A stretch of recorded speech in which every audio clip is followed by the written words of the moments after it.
Tired of straight white men having the power and everything, you know, and it's like we don't have the same privileges that are offered to straight white men. And I've been hearing that from a lot of the ladies that I've been talking to today. Talk to me about what some of those privileges are that, you know, straight white men have that you don't have. Talk to me about that. I do need to go. I'm sorry. What's going on, everybody? Welcome back to the channel. Hope all's good wherever you are. In this video, we have the lovely Savannah with Turning Point USA on campus asking woke students about white privilege. Let's get into it. Gettysburg College in Pennsylvania has recently postponed an event that centered around being tired of cis white men. So I'm at UT campus to ask students what they think about the event. Let's go find out. Well, I'm a cis white man myself, so I think I'd be kind of offended, but yeah. I mean, I'll be okay. I mean, people get harassed like that all the time, so. Honestly, slay. I agree. Yeah, that's fine. I mean, I don't know too much about what is like the event like. So it was an event where people were going to go like paint and draw about how they're tired of cis white men, and then the students were going to be able to display their art, kind of just like, you know, showing how they feel about it. What do you think? I feel like that's a pretty healthy way. I mean, like I think it's kind of funny, you know, like hating on white cis men because, like, just taking out anger in a more healthy way. Like if they're just doing art and like painting and expressing their emotions through like a creative way, hell yeah, like I support. I think the problem is just the name and that they're just like, oh, why are you attacking like a certain demographic? I think if they just change the name and just do like sneakily, I guess it would be better. Negativity is not the answer. You should never diss on another person. Yeah. So there could be another way they could have carried that out. Yeah. Uplifting everyone. Yeah, I guess the question should just be, how do we feel about the white homies being hated on in Pennsylvania? Is it a good thing? No, that is not a good thing. You should never hit on a person. Honestly, I think it is helpful because there's just a lot of problems within, like, I guess, certain type of cis men. You know what I mean? Like, I'm not saying like all of them are like, but like there is that certain behavior that some cis men will like carry.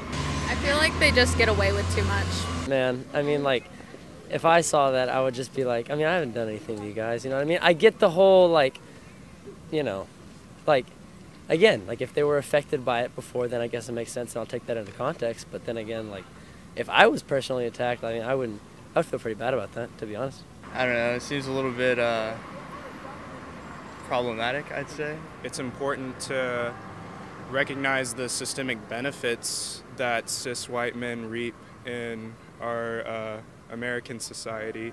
Saying like we're tired of straight white men in society is really as like explicit as it sounds. I think it's just contributing to a general idea that like we're tired of straight white men having the power and everything, you know, and it's like we as women of color, as like students at this university, like we're very much capable of certain things, and we don't have the same privileges that are offered to straight white men. And I've been hearing that from a lot of the ladies that I've been talking to today. Talk to me about what some of those privileges are that, you know, straight white men have that you don't have. Talk to me about that.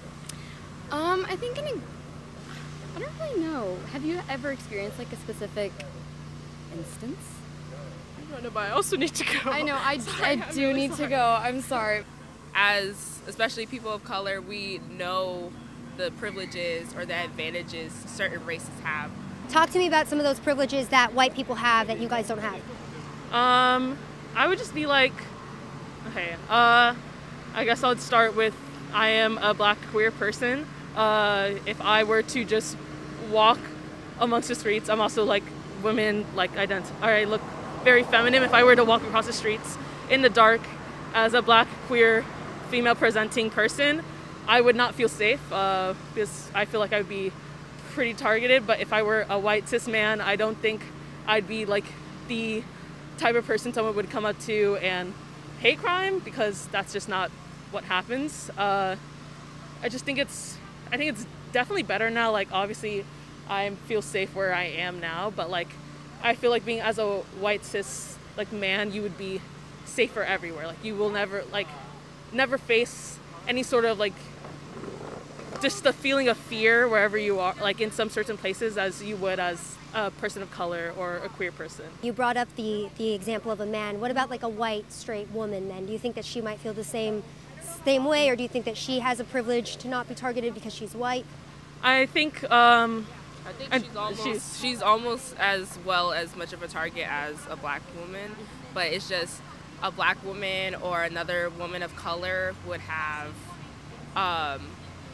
first of all, sometimes, you know, in some cases, sometimes the white woman would be considered more seriously by the police than the black woman, or because the woman's black, the police might have some suspicion. And it's not all in all cases, but in some cases that has happened before. And the one girl says, cis white men have more positions of power. One, there is a lot more white men or white people in society than there is minorities. So you would think that the job market would reflect that. But you can see that what she says is so false. When we talk about institutional power, look around you. There are black people, Hispanic people, Asian people in positions of power everywhere. You cannot say that the institutions are inherently racist and dominated by white people when for 8 years we had a black president, the highest position of power in the world. A black man was there. Keep in mind when you're watching these people, these are adults. They're adults. And this is what happens with critical race theory. You indoctrinate these people. There are no laws to advance white people in society. None.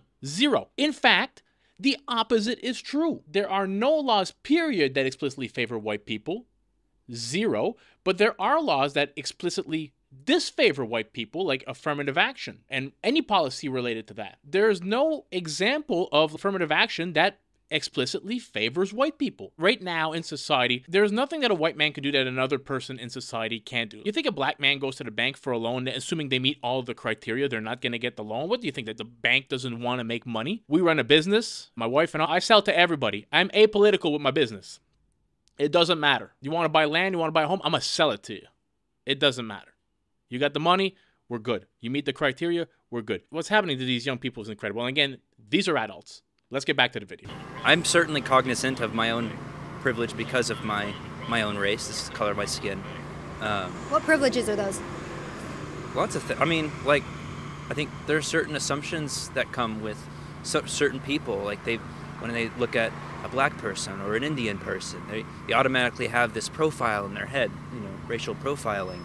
And that still exists. I mean, we're not going to escape that until human depravity itself goes away. Talk to me about some of the privileges that white men are awarded that you guys are not awarded. Definitely, like, I guess just getting away with situations. Like, if I were to, like, I don't know, like, I guess, here you go. I have to think about it. I can't. It's situations like, if I had a problem with, like, a male teacher and they were a white cis male, there was less of a chance for something to happen to them because of it. Like, I could literally report them for anything, but because of that, if they were, like, upstanding in the community, sucks to me, basically. Do you think that it would be the same reaction if it was, like, a black male teacher? No. No. I think this problem would be solved immediately. Oh, yeah. Yeah. I mean, I feel like POC people are, like, more targeted, or minorities are more targeted, especially with, like, crimes in general, or if a person of color was to do something wrong, people would deal with it more quickly than if it was a cis white male. So you mentioned straight white men having more privileges. Can you talk to me about what some of those privileges are? Yeah, so generally, you know, there's not really ever a sense of, like, discrepancy whenever someone is trying to, let's say, for instance, there is a man who commits a crime and he's, you know, a regular-looking white guy. Police are, you know, generally more likely to not have adverse reactions to them. Say if they're, like, having any sudden movements or sharp movements, they'll generally be more lenient with them compared to if it was, like, a black or brown person. Generally doesn't really matter about, well, I guess the gender does matter sometimes, but more so I guess skin tone when it's referring to like police and stuff like that. Where do you get that analysis from? Like statistics, crime statistics, rates of arrest compared to comparing you know, white people to like black and brown people or minorities in general. What would you say to people who say like the black community commits the majority of the crime, that's why they're more likely to be arrested? What would you say to that point?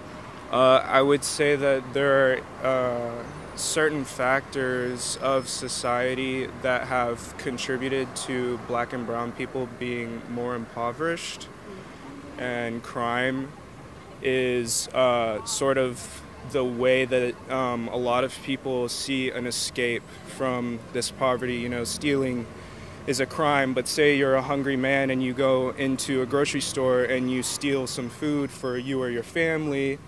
Is that really a crime, or are you just trying to survive at that point, you know? Specifically, minorities say that straight white men have more privileges than they do. What are your thoughts? I mean, I would say so. I mean, I know that growing up, I had a few more privileges than my peers, for sure. Like what? I mean, just, you know, like, I mean, I always say growing up, like, I didn't get everything I want, but I had everything that I needed. And I feel like some kids don't get everything that they needed just based on wherever they grew up, whether that's... But do you think that affects just minority kids? Explain on that. Like, do you think that there are no white children that are also potentially affected by that? Oh, I definitely do. I definitely do. Like, a lot of my friends that are white grew up like that, you know, people that are growing... I didn't grow up in like a rich neighborhood or anything like that. So that's what I'm saying, like, is white privilege a real thing? I'm just trying to figure it out, because as a, you know, a brown female, I don't think that you have more privileges than me, but apparently a lot of other women think that white people do, so I'm kind of trying to figure out what those privileges are. I mean, honestly, like, I think it's a way deeper concept than either they do, or I don't think it's that black and white, but I know that, like, I know a lot of Hispanic or black people that have had better privileges than I have, and that doesn't mean that they have like a black privilege or a Hispanic privilege or anything like that. So again, it depends on the context. I would say the majority of the time, maybe white people are a little bit more better off than their minority counterparts, but at the end of the day, I don't think it's that black and white, and I don't think that you can just say that white people have privilege. That's it. Weigh in. Yeah, I just don't think that you can generalize that just to white privilege when it's kind of more dispersed than that. As a white man, I mean, do you think that it's easier to be racist towards the white community in 2022? Like, do you think that, you know, we get away with being racist towards white people a little bit easier? Absolutely. We absolutely do. I think, yeah, I wouldn't say there's a certain stigma. I don't feel that way, that there's a stigma behind being white. I think that's kind of a shitty thing if anybody were to say, like, oh, I feel like I'm not comfortable in my whiteness. Like, my brother, you can't fix that. It's not something you can change. So I've mentioned this many times on this channel. The fact that there was unfair treatment of black people and minorities, we can even say women in this case in America, gays in the past.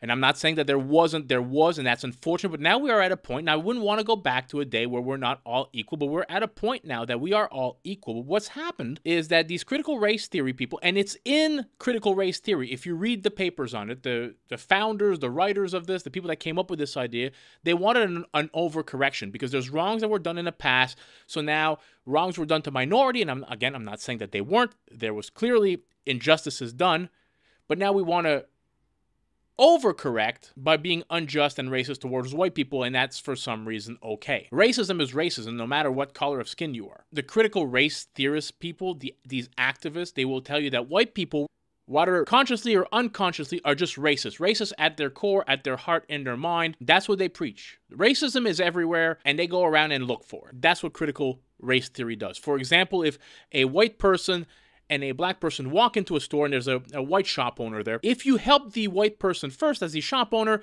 you are discriminating against black. Obviously, you would not like black people. That is why you're helping the white person first. If you help the black person first, that's because you're somehow scared that they're going to rob your store. You're worried about them, so you're going to help them first so they can get out of your store. This is the whole theory behind it. Critical race theory is racist, and that is what they teach at these universities. The one girl said walking around at night, she feels unsafe. Yeah, as a woman, if you're walking around in maybe a high crime area at night, even at campus university, you should have your wits about you. Bad things can happen in the night, but it's not necessarily going to happen because there's white people around. Bad things just happen. Actually, when you look at the statistics, her being a black girl, there's a 94% chance that if rape happened, it would be by another black person to her. The stats on bad things happening to women in the night, generally to black people, it happens by other black people. Black people in society are generally murdered by other black people. And the one young girl that mentioned that if a teacher touched her in the wrong way, if he was white, he would get away with it. Not in this day and age. You might get away with it if you're a person of color because the school would be so afraid to fire you, they wouldn't want to be labeled as a racist. If you're a white man right now, 2024, they could get rid of you very easily. Anyways, I hope you all enjoyed this video. If you did, smash that thumbs up button. Consider subscribing to the channel. Help it grow. I'll catch you all in the next video. Peace out, everybody.